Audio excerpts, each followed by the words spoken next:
Perkenalkan, nama saya Willis Tinja dari kelas 11 IPS 3. Di sini saya akan menjelaskan materi berupa resensi. Resensi berasal dari bahasa Belanda yaitu recensie yang berarti kupasan ataupun pembahasan.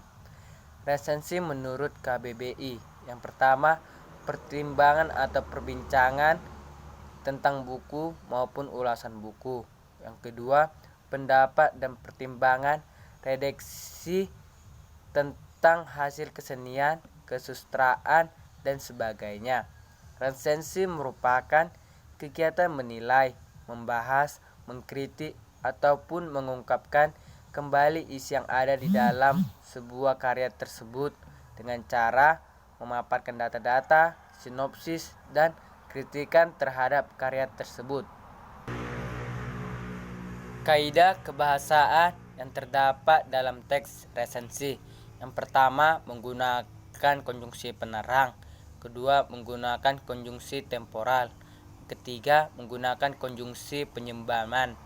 Yang keempat, menggunakan pernyataan-pernyataan yang berupa saran maupun rekomendasi. Yang pertama, menggunakan konjungsi penerang.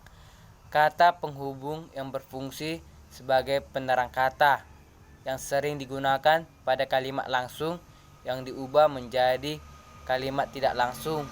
Contohnya bahwa, yakin, dan yaitu.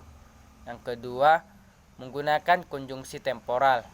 Kata sambung yang erat kaitannya dengan waktu berfungsi untuk menghubungkan waktu dari dua hal yang berbeda.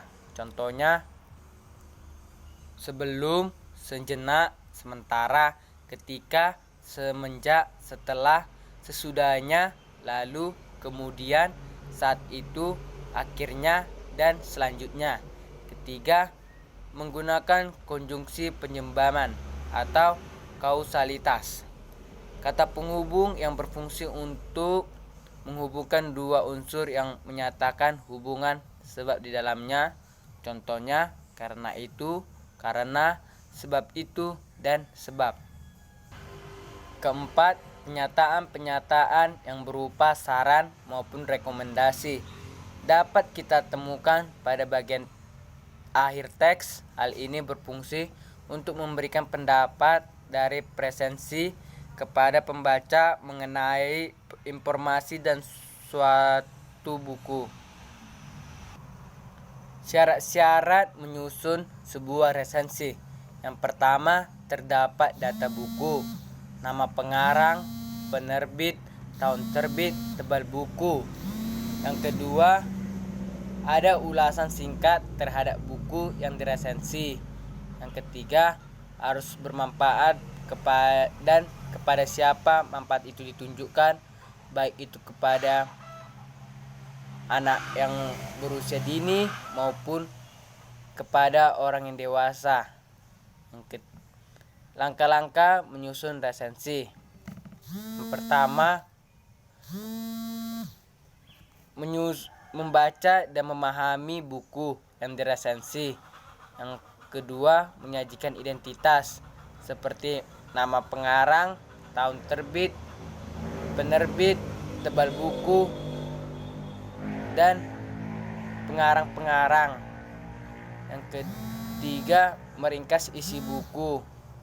Yang keempat, mengupas keunggulan buku yang diresensi, baik itu dari isinya maupun dari bentuk buku tersebut.